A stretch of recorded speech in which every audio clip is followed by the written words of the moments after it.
சிந்து பைரவி சீரியல்ல சினேகா வீட்ல இருந்து வெளியில வரும்பொழுது வெளியில வாச கூட்டிக்கிட்டு இருக்கிற சிந்துவை பார்த்து என்ன இந்த வீட்ல வேலை செய்யறியா அப்படிங்கிற மாதிரி கிண்டலா பேச, இது என்னோட புருஷனோட வீடு.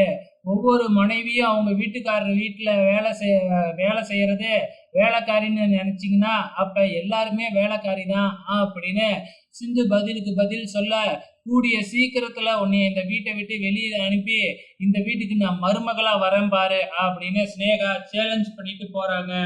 சோ இதுக்கப்புறம் என்ன நடக்குது அப்படின்னு பாத்தீங்கன்னா, அப்படியே நம்ம சிந்து உள்ளார போய் ஹால்ல இருக்கிற சாமியை கும்பிட ஆரம்பிக்கிறாங்க.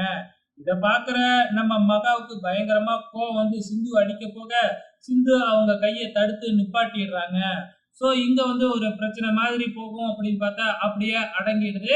இப்ப நம்ம பைரவியும் ஆறுமுகமும் வந்து பாத்தீங்கன்னா காட்டுக்கு போறாங்க. எந்த காடு அப்படின்னா, எந்த காட்டை விக்கணும் அப்படின்னு நினைச்சாங்களோ அந்த காட்டுக்கு போனா ஃபுல்லா சூரியகாந்தி போட்டு சும்மா செழிப்பா இருக்கு. சோ நம்ம பைரவி அதெல்லாம் வீடியோலாம் எடுத்துக்கிட்டு வந்து நேரா வீட்டுல காமிக்கிறாங்க அன்னபூர்ணி கிட்ட. அன்னபூர்ணிக்கு பயங்கரமான சந்தோஷம்.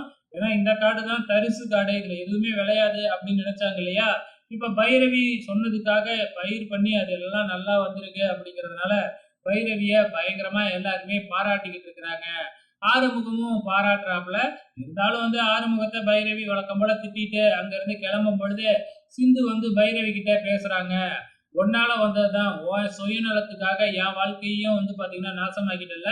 அந்த ஆறுமுகத்துக்கிட்ட இந்த கல்யாணம் வேணான்னு எவ்வளவோ சொல்லி பார்த்தேன். ஆனா அவன் கேட்காம என் கழுத்துல தாலி கட்டிட்டான். என்னைய பொறுத்தளவு நீனும் ஆறுமுகமும் ஒரே ரகம் தான் அப்படின்னு சொல்லிட்டு போயிடுறாங்க. சோ இதெல்லாம் கேட்டுக்கிட்டு இருக்கிறாப்புல நம்ம சிவா. ஆனா இவங்க என்ன பேசுனாங்க அப்படின்னு கேட்கலையாட்டுக்கு. நேரா போய் என்ன பேசுனீங்க அப்படின்னு கேட்கிறப்ப, இந்த மாதிரி பைரவியோட வாழ்க்கை என்னாலதான் கெட்டு போச்சு அப்படின்னு சொல்லிக்கிட்டு இருக்கா அப்படின்னு சிந்து சொல்லிக்கிட்டு இருக்கிறாங்க. இதோட இன்னும் எபிசோடு முடிஞ்சிருச்சு. வெயிட் பண்ணி பார்க்கலாம் நாளைக்கு என்ன நடக்க போகுதுன்னு.